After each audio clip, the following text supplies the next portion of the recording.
Welcome to Are You Quizzing Me? I'm Vinit Nair with my co-host Aditya Kashyap. This is a quizzing trivia podcast show. Join us as we dive deep into history, science, sport, pop culture, and so much more. Let's get quizzing. And we're back. And so am I this week. After last week's guest quiz master, who did a fantastic job. Thank you, HK. Life got in the way, and I was not able to attend last week's episode. But I still do have the ridiculous question that Aditya had put forward last week. So, Aditya, please enlighten us on the Fun with Flags episode of Antarctica. uh, Fun with flags and coat of arms. The question was, what would Antarctica put if they ever were to declare independence on their coat of arms? And I made a mistake. I said animal. I meant any living being. And here's where the answer comes in. It would be my ex, because she pretty much personified cold, frigid, uninhabitable Oh, conditions. okay. Okay. I'm not See, even naming somebody here. if you remember the audience and the last week's episode, he specifically said that he wouldn't want to get cancelled. Now I am going to have probably the Women's Commission of India after us for this particular. I no no. I'm saying the one person who I did with, who was, honestly, I'm kidding. Anybody who has been kind enough to date me has been a very kind human being, so I have nothing to complain. Yeah, this Okay. was Yes. just Yes. for Now that. entertainment purpose. Yes. Yes. That was a joke, people. Not the apology. The original answer was a joke. Okay, so now that we have that out of the way, let's start off with a question. I will start us off this week with something maybe a little unexpected. It's a very straightforward question from the world of movies. So, the movie with the highest return of investment, Paul's producer, gave a return of 90,000%. This is not an unknown movie. It is a movie which is very well known in pop culture, and it's also had its impact on history, modern day history as well. So, my simple question, which is this movie which is given the highest return of interest ever? A record which is unlikely to be broken anytime soon, with the return of interest of 90,000%. uh, I think you said return of interest. I believe you meant return on investment, right? Yes, so I'm so sorry. Return on investment. Yes, Got it. return on investment of 90,000%. Okay, so instinctively, I want to say deep throat. This is okay. Now, yeah, I have two things to say. One is the fact that it's a good thing that he got it so easily because he's a trivia hound. And two, why did your mind go to Deep Throat all movies? I'll I'll tell you why. There's a very good reason, because Yes, I yes, started I'm sure watching. there's a very good reason. Let me save my skin now. No, no, no, I was you're not getting saved. You're doomed. Auntie, if you're listening, this is what your little boy sees. sorry, mom. No, so the reason being, because I've started watching this Netflix show. It's been a couple of years that it's been out. Ozark recently, and Ozark is about money laundering. So I was talking to a friend, and we were talking about money laundering, and this example of Deep Throat came up as to how the earnings from Deep Throat might have been massively inflated, because a lot of the theaters, adult film theaters back whenever it came out, 70s, I believe, In the was 70s, yeah. owned by the mobsters, the New York mafia. So they used to launder their dirty money through these movie theaters, and hence the earnings might be inflated, but at least those are the reported earnings. So the question still stands. It just has the small Mm-hmm. caveat that it Mm-hmm. might not be Mm-hmm. Mm-hmm. actually Yeah. what people. Yes, yes. Methinks he doth protest too much. But yes, blame it on the mob. Blame it on the mob. Let's So blame it on yes. technicalities. So yes, it is Deep Throat, the very famous NC-17 rated pornographic movie from the 70s. It was made on a budget of $25,000 and made a profit of $22,258,467, which gave it a return on investment of almost 90,000%. Basically, what happens is normally when a movie releases with an X rating or an NC-17 rating, it's a kiss of death. Those movies don't run all that well theatrically, but this flick proved very different, and it ushered in an era of what came to be known as porno chic, dirty movies that featured real actors, bona fide plot, production value, and as I said, it earned 90,014% return on interest, a number which has kept it in the top spot for nearly 50 years, and it's unlikely to lose that title anytime soon. So, kudos to Aditya for getting that very quickly. No Alrighty. pun intended. Okay. It's your turn. Yes, yes. Come on, let's not go with Let's explanations. move We're on. all Let's move on. adults Yes. here. Yes. Yeah. Move on. Move on. Yes. Okay. So But if speaking of Aditya's mom's films, listening, I have nothing to say. uh, speaking of films, let me ask you a non-adult question. I'm going to give you movie taglines, and you can tell me which movie it's from. Okay, just Okay. some fun taglines that I from movies that I've liked over the years. So the first one is check in, unpack, relax, take a shower. Psycho. Psycho is right. Yeah, that's the one. Okay, the next one. On the air, unaware. On the air, unaware. Good morning, Vietnam. No, On the- Network. no, Famous no. suicide Good. scene at the end. No. Yeah, no, good guess, but On no. the air, unaware. Okay, give me a time frame for this. I believe it's the 90s. 90s. Oh, there's so 90s. Con Air? No, I was like being No, really literal. On the air. no. Uh, 1998. 1998. I should know this. I was practically neck deep in movies in 1998. I'd be surprised if you haven't watched it. It's a pretty famous film. Yeah. On the air, unaware. Hmm. I, I can give you the actor if that makes it easier. Yeah, you can try. Yes, It'll if I'm make it ready. very easy, so I'll give you the actor. Oh, Okay. fine. I'll give you the actor. Laura Linney. Laura Linney, on the air, unaware. Wait. Okay, that did not make it easy. I'm blanking. L- What? Laura Linney is the female Yes, lead, yeah, yeah. and the male lead is.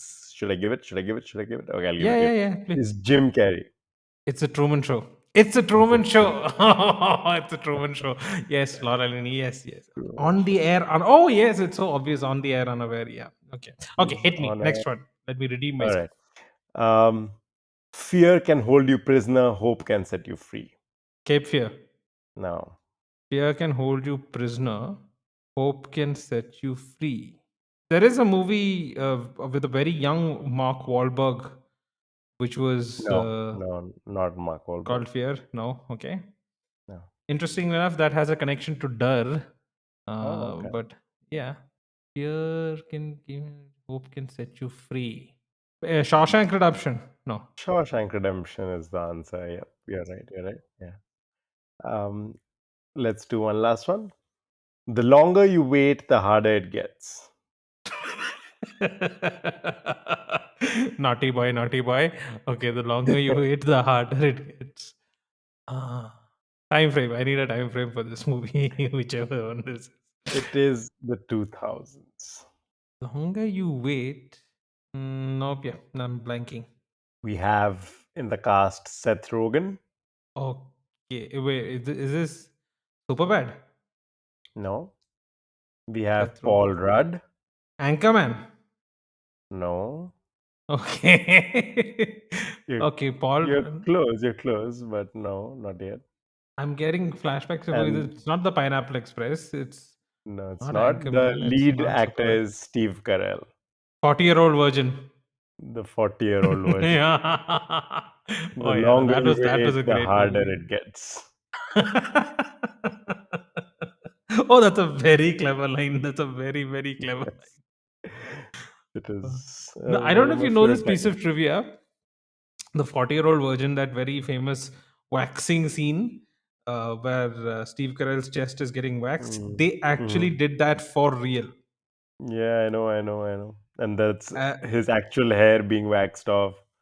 And so the yes, reactions are all very authentic, apparently. very authentic. But did you know that the lady who was doing it had lied saying she actually knew to do it? Oh, I did not know that. That Yes. makes it so Okay. much So, better. yeah. So you can actually even see the reactions when you watch this movie, knowing the fact that she doesn't know what she's doing. And there's a very dangerous portion. So after the first strip is taken off, she lays down the second strip, right? So she Right. does that with the strip directly over his nipple.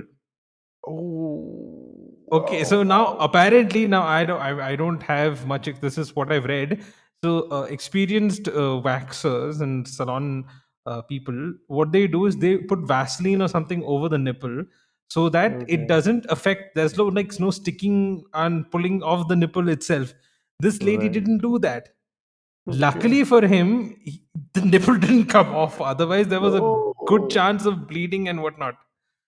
ouch. Oh God. I'm just feeling some pain on Steve Carell's behalf. And yeah, I know because I've seen that scene with that Hmm. knowledge that this is happening in real time and actually happening to Steve Carell. And you can see how much that lady who's doing the waxing is breaking. Her character is Yeah, breaking yeah, constantly yeah. because she's supposed to, whatever her cue was, I don't know what she was supposed to do, but she can't hold back her laughter because she's just laughing out loud at Steve Carell in pain, which is Right. hilarious. Hilarious movie, Okay. hilarious movie. Okay, this All is a right. very Thank you. straightforward question. It's been a favorite piece of trivia of mine. I'm sure you'll get this in like 2 seconds. So, canonization is a process by which the Christian church declares a deceased person to be a saint.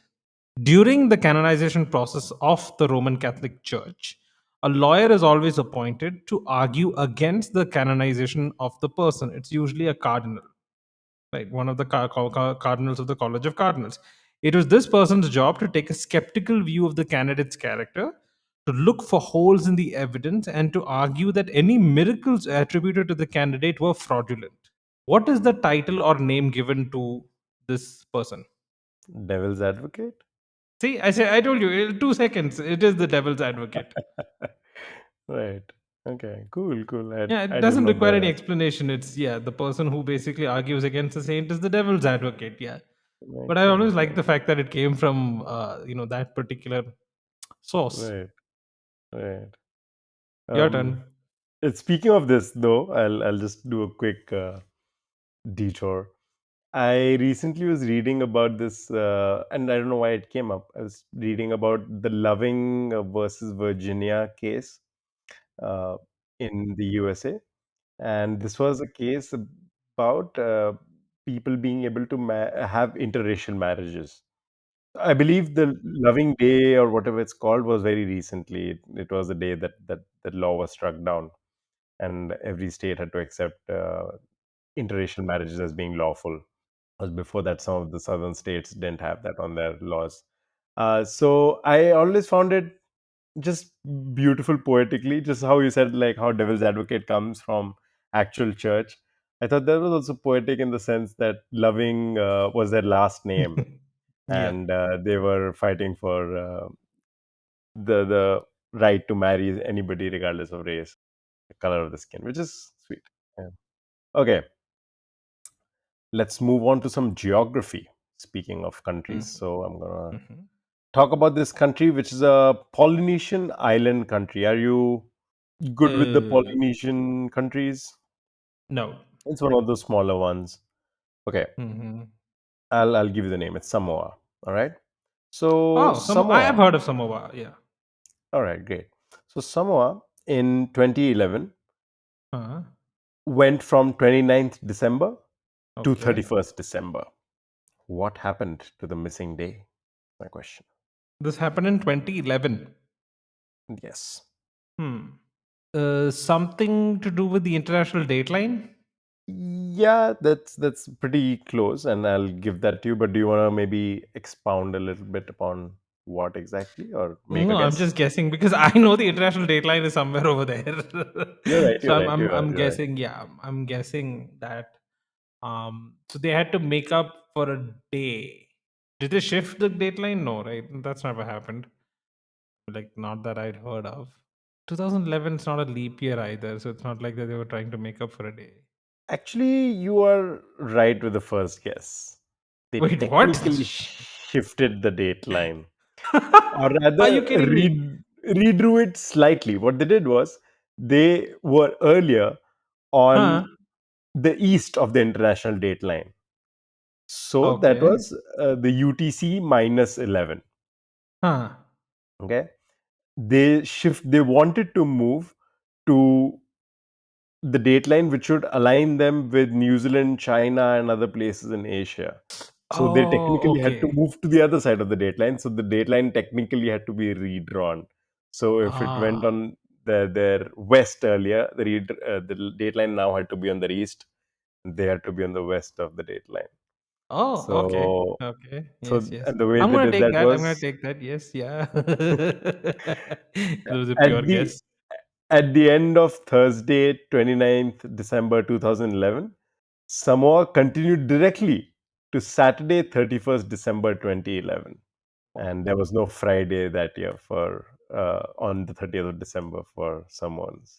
So this is I think the reasoning is interesting in and of itself, but the fact that they skipped a day is pretty cool. I like that. Just Yes, not having it one is. whole day. Yeah. Okay. Okay.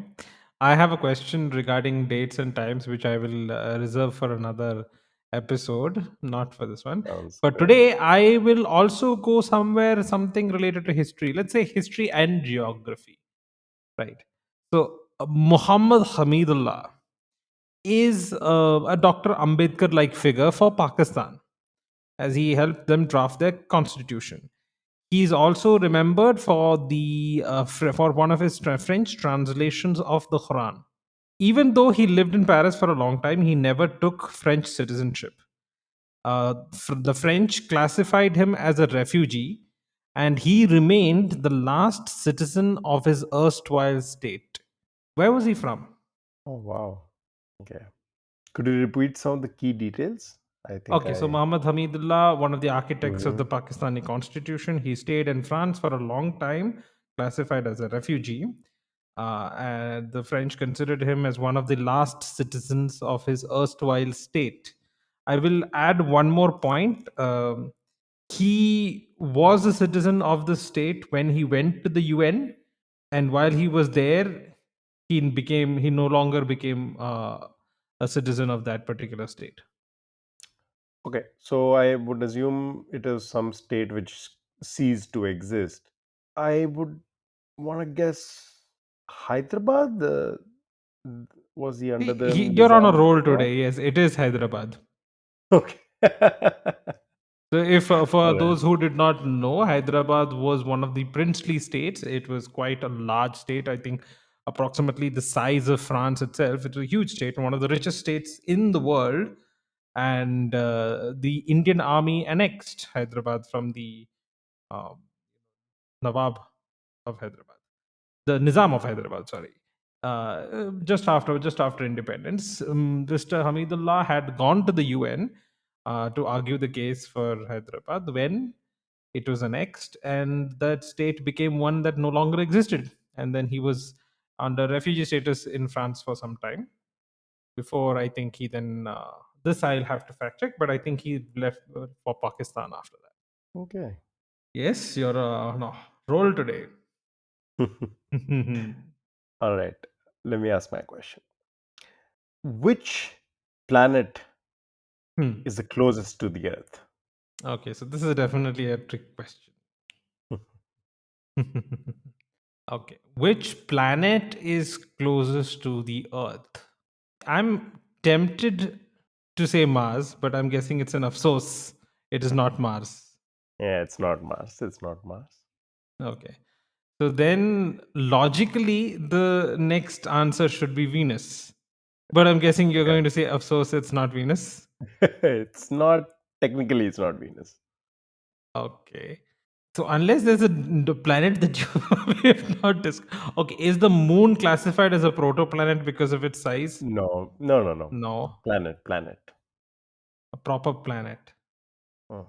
Closest. Okay, now okay, maybe are you saying closest in terms of distance, or closest in terms of size, or closest in terms Oh, of no, no, distance, similarity? distance. Distance. Yeah, Okay. in terms of number of letters in the name or Okay. alphabetically, no, no. Okay. Let me put it this way. So are you asking about the closest in terms of distance in the orbital plane of the solar system, or in some other upper and below kind of thing? Orbital plane, orbital plane. Okay. You are right. You're, of course, now that I've asked this question, it's obvious that I'm trying to get at something interesting Yeah. and perhaps not very directly intuitive. Mm-hmm. So Venus and Mars are ruled out because of it. Those are the intuitive answers. Yeah. The caveat, or perhaps the little bit of the quirk that I am talking about, is Uh-huh. not what you have gotten yet. But you are right. There is something specific that I'm asking. Yeah. Hmm. You're not considering large asteroids to be protoplanets either, are No, you? no, So no. then It's Ceres one is of the not the eight answer. planets. It's one of the eight planets. Of the eight planets in closest in distance in the orbital plane of the solar system. I'm sorry that you cannot have any other planets closer than that. I was thinking maybe you were thinking of Pluto, which had this eccentric orbit. So if you maybe measured from a different plane, that would be the closest. But no, I'm sorry, but there are no other planets on the orbital plane which are closer than either Venus or Mars. Let me give you the small caveat in the question. Let's see if we can figure it out from there. Venus does get closest to the Earth, Okay. but isn't always the case. Oh, so your answer is there is no one planet which is closest to the Earth at any given time. No, No, there is actually, there always is one one planet. planet. Yeah, there is one planet, but it's changes. It keeps changing. So, yes. So, what would you then say is a general answer? So the closest planet to the Earth is whichever is the closest at the point at that point of time. I don't Okay, so let me be more, because we don't want it to be time specific. The know. question would then be slightly rephrased to, on Okay. average, which planet is closest to the Earth? On average, Yeah, then it would be Mars. it isn't. So I there's don't where know. I'm Mars not a and Venus. physicist. Okay. Okay. Well, It, to be fair to you completely, for the longest time, people assumed Venus would be the answer to even the second question, but okay. it was discovered not too long ago that no, Venus, some new math that people discovered helped us realize that Venus is not the answer to that question. And neither is Mars. Neither is Mars, though. Okay, now that really stymies me. How are we tidally locked with some other planet so that when these We are two go not. out of We the are not. way? No, we are Okay. not tightly locked. That's a great guess, by the way, but no, we are not tightly locked. This answer would remain the same regardless of what planet I asked you. Oh, wait. The only planet that would fit that criteria would be Mercury. Mercury moves around the sun so fast that there would be practically no difference. You are right. Mercury's orbital radius is so small as compared Huh. to the other massive orbital radii of the other planets that on average, it turns out from any planet you measure, Mercury is always the closest. Oh, So it's not nice. just Earth, Nice. it's Mars, Venus, it's Jupiter, Saturn, Neptune, Uranus, whichever one you measure from. Mercury on average is always the closest to them. Because when Nice. the planets are apart, they're so apart that on the other ends of Yes, the astronomical orbits. distances, as we call them. Yeah. Yeah. Oh, that's a very good question. That's a very good question. Unfairly phrased, but still a very good question.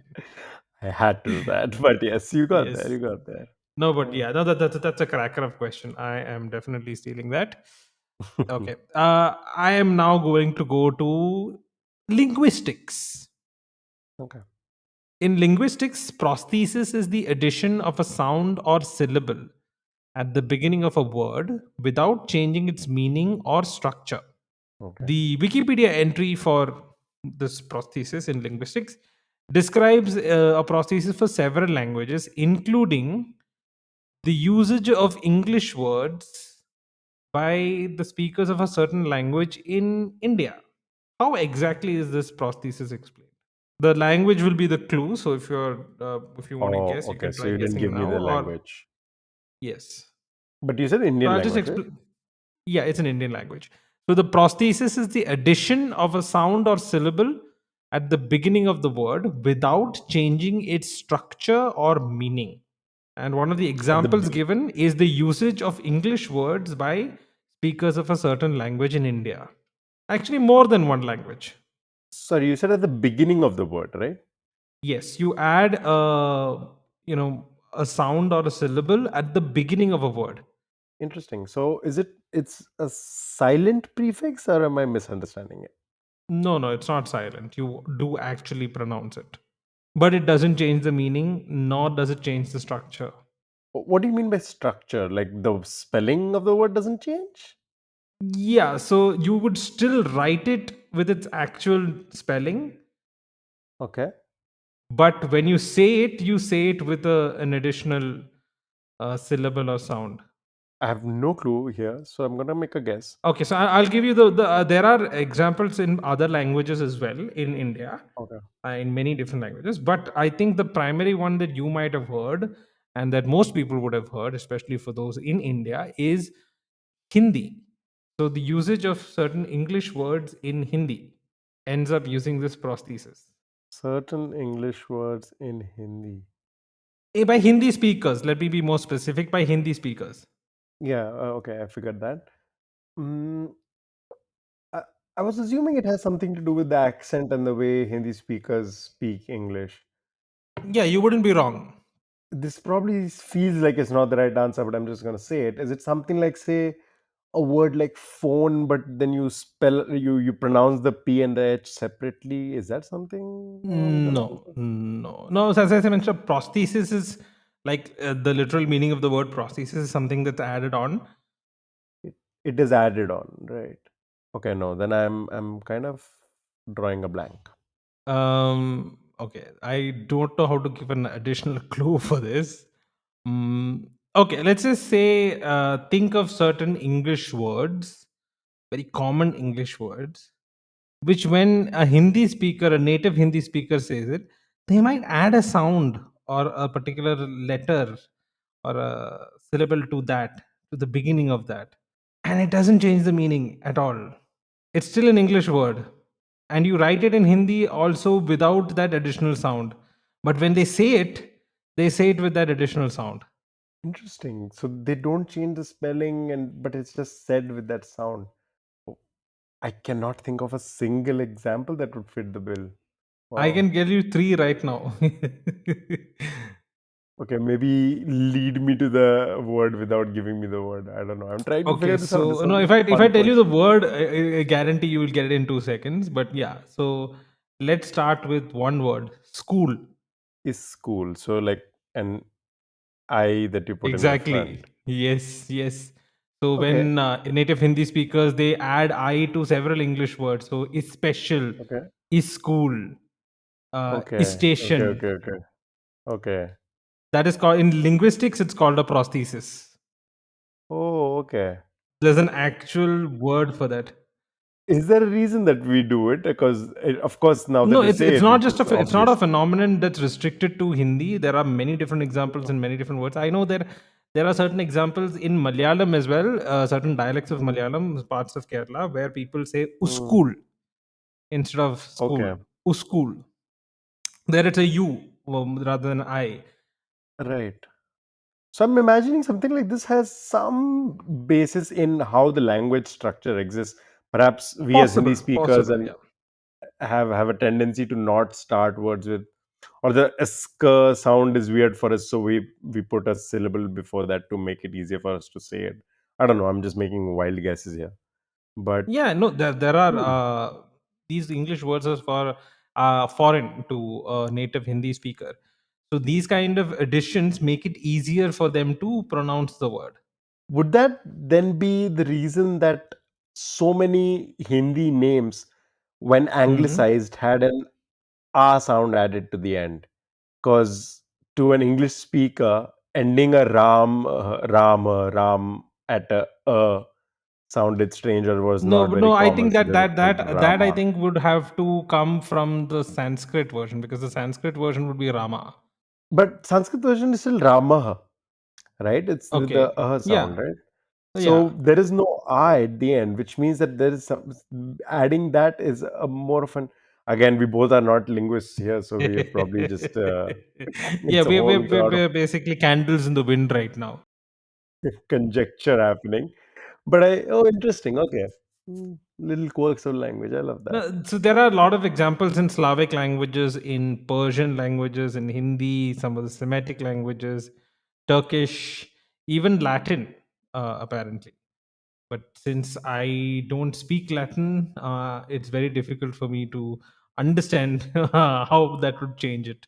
It's a dead language; nobody speaks it anymore. I was just going to say, and maybe I should have saved this for the end of the episode, but I'll just say it now. Before you said add it to the front, I was going to say Hmm. if it can be added at any point.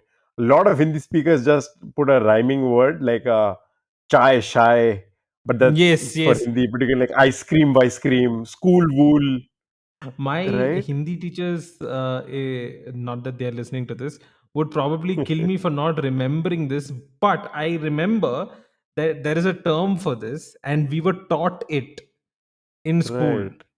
Okay. Sushma ma'am, I'm very sorry. I don't remember exactly what it is called. Okay. I'll add it in the fact check if I find it. Yeah, no, but it is there. There is an actual term for it, and we were taught that it can be done, but it's not used in formal situations. You can only use it in informal situations, and there is a whole thing behind it. Yeah. You're adding something and you won't write it ever. You won't write biscuit, but you do say it, and it doesn't change the meaning. Yes, doesn't You're change the still meaning saying this. at all. Okay, cool. That was a mouthful, Yes. and let's move from there to something that's one of the best segues ever. Okay, Yes. Hansen Gregory, an American, invented Okay. this food item. So Okay. speaking of mouthfuls, he invented this food item in Okay. 1847. He claims to have 1847. invented, rather, when he Okay. was aboard a lime trading ship as a 16-year-old. About a what? Lime trading, so limes, nimbu. Limes. Okay, as in the fruit. Yeah, yes. Okay. Lime trading ship when he was Okay. 16 years old. Okay. He did not like the consistency of the existing food product of so he modified it into the version that we know it now. Okay, Okay. with me so far? Yes. So this fellow, what was his name again? Hansen? Hansen Gregory. Hansen Gregory. Okay. He was a sailor around 16 years of age on a ship, specifically a lime trading ship, The right? lime trading part is not very relevant, Okay. but yes, it Fine. was Yeah. trading ship. Yeah. Okay, so he was on a trading ship. They were serving some sort of food. He didn't like the consistency, so in 1847 he made something, some kind of dish. Yes. Yes. Yeah, okay, I'm with you so far. Okay, so he changed the shape of it, and this allowed the change in shape allowed for it to be more consistently cooked. So the problematic consistency was in the center, but having changed the shape, it allowed for it to be more evenly cooked, and that to him was a much more desirable outcome. You're smiling, so I assume you know. But before I let you crack this question, I'm going to complete this question because it also has to do with the ease of eating this while he was navigating the ship, while he was at the wheel of the ship. Okay, the second part doesn't lend itself to me guessing it, but the first part, where you mentioned ease of cooking, where it's cooking evenly, especially when you have something in the center. The first thing you do is what? You create a hole in the center. That leads me Super. to come to two guesses. The first of which is the medu vada, but since he's American, I'm not going to give that as the answer. And the second, obviously, would then be a donut. You are absolutely right. A donut. The other reason that the navigating ship thing was at the wheel. Huh. Apparently, the donut was easy to and convenient to put on one of the spokes of the wheel. It made Okay. for advantages across the board. It makes sense that it was a teenager who invented this and came up with that particular usage. Yeah, makes sense, right? So, anyways, just to clarify, the donuts, in terms of what the recipe calls for and how it tastes, is something that has existed for many, many centuries. It isn't as recent Oh. as 1847. In various cultures, it has existed. But in 1847, Gregory Hansen has claimed to have come up with the idea of punching a hole in the center, and he says that he used the ship's tin pepper box. Now, I'm not sure how he used a tin pepper box to do it, but that's what he did. And he later apparently taught this technique to his mother as well. So his mother used to make these deep fried dough thingies, and he realized that using his method it could be done better. So that's how the iconic donut shape apparently came to be. I like that story. Okay, so I am going to put this question to you. On 20th September 1878, X was founded by what was then known as the Triplicane Six, consisting of four law students and two teachers on a borrowed capital of 1 rupee and 12 anna. This was the first of its ilk in India to have a website in 1995, and it was established to protest the policies of the British Raj. What am I talking about? The founding was 1878. Yes, the founding was 1878 by six people who came to be known as the Triplicane Six. It was Okay. founded to protest the policies of the British Raj, and it was the first of its ilk to have its own website in 1995. First of its ilk being maybe the type of website was. It can't be one of the first websites. No, it's not one of the first website. This X, the entity X, which was founded by this Mm. was this entity was the first of its ilk to have its own website. And this was meant to protest the British Raj. The policies of the British Raj, yes. So I'm inclined to think something along the lines of journalism. You would not be wrong. Okay. I, I don't think that's the origin for the Times of India. It's not the Times of India. It's not the Times of India. I don't think Indian Express is that old. Neither do I. No. Is it a ongoing? Yes, yes, yes. Very much so. Very much so. Okay. So it's an In the ongoing late newspaper. 90s and the early 2000s, quizzers would definitely remember this because this particular publication had their own quite prestigious quiz. I want to say the Hindu. Yes, it is the Hindu. So it's been so a little bit of history about the Hindu. It started off as a weekly in 1878, and then it became a daily in 1889. Okay. It was the second most circulated English language newspaper in India after the Times of India. Okay. It has been family owned since 1905 when it was purchased by Kasturi Ranga Iyengar from the original founders.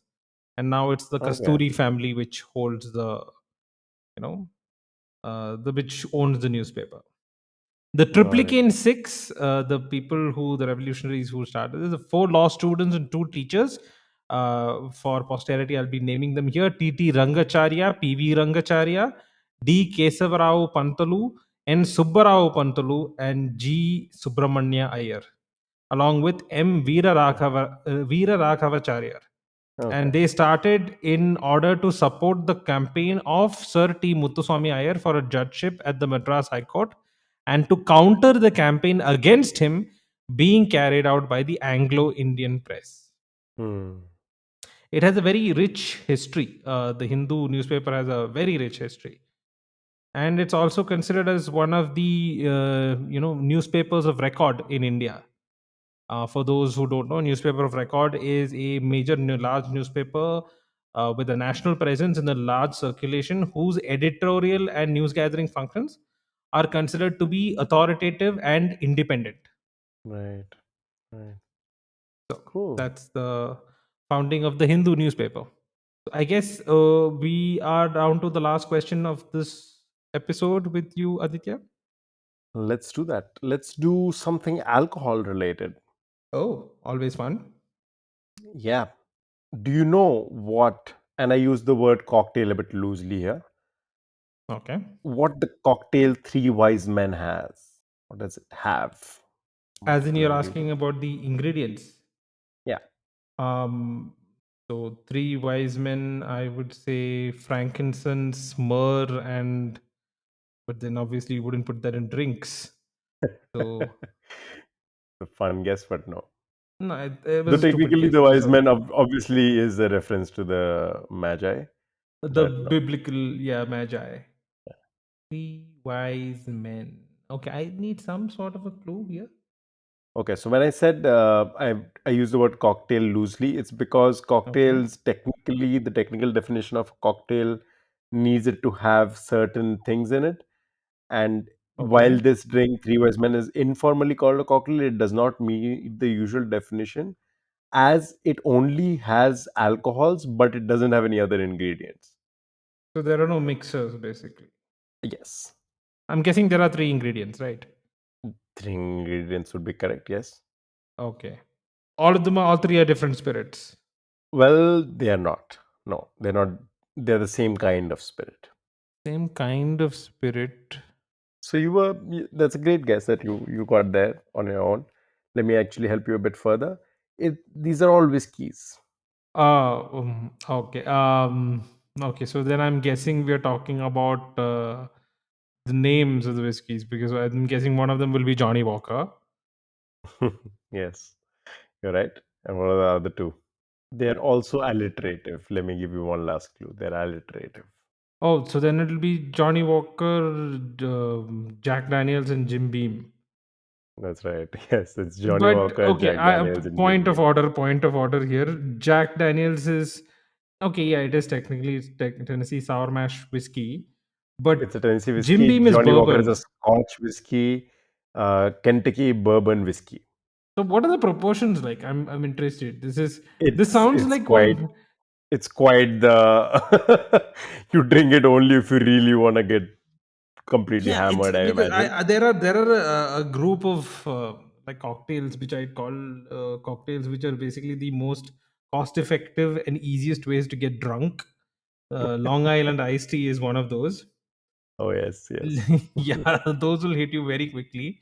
This I think would definitely make for something that would okay. What are the proportions? Like, how would you make one of these? It's literally equal parts. So one part Johnny Walker, one part Jack Daniel, one part Jim Beam. I'm not sure that'll taste so great. You can make variations on it, and there is another variation called the Three Wise Men Visit Mexico, and there you add Which one would part include. tequila as well, and that's a Jose Cuervo. So Okay, you add so everything. then what we do is we'll say three wise men visit India, and we add John Paul whiskey as well. Oh, fair enough. Yes, it fits right in. For those Yes. who don't know, John Paul is a as an Indian brewed whiskey brewed right here in Goa. It's got a lot of awards and it has a range of some really good smoky whiskeys. And it'll also Amazing. fit the alliterative theme. You have Johnny Walker, you have Jim Beam, you have Jack Daniels, and you have John Paul. So the three wise men have visited India. Love that. Okay. Well, that's my question. Yes. So no, that we are not off the hook that quickly. You have another question to ask, Aditya. You cannot escape this cage of Of your own course. making. Okay. So I'm going to ask you asked me which movie has had the greatest return on investment ever in the history of filmmaking. So I'm going to ask you, Vinny, do you know which movie has had the worst return on investment in the history of filmmaking? And that's a question that I'll only answer by next episode. Mm-hmm. Okay. He's going to keep us on. I don't want to say pins and needles because that be a compliment to pins and needles, but yes. So, yeah. So that is the episode. That's it for the episode this week. Thank you all for listening in. We hope you enjoyed the show. Hope that you learned something. Please do remember to like us and press that subscribe button. Follow us on whichever podcast platform that you are at. Feel free to reach out to us for anything, trivia, questions, doubts, feedback, sponsorships. Who knows? We will be back next week. Uh, and before that, before we leave, I just want to remind everybody that Aditya will be back with the fact check for this week again after the stay musical sting. But till next week, that's me signing off. See you guys soon. Bye.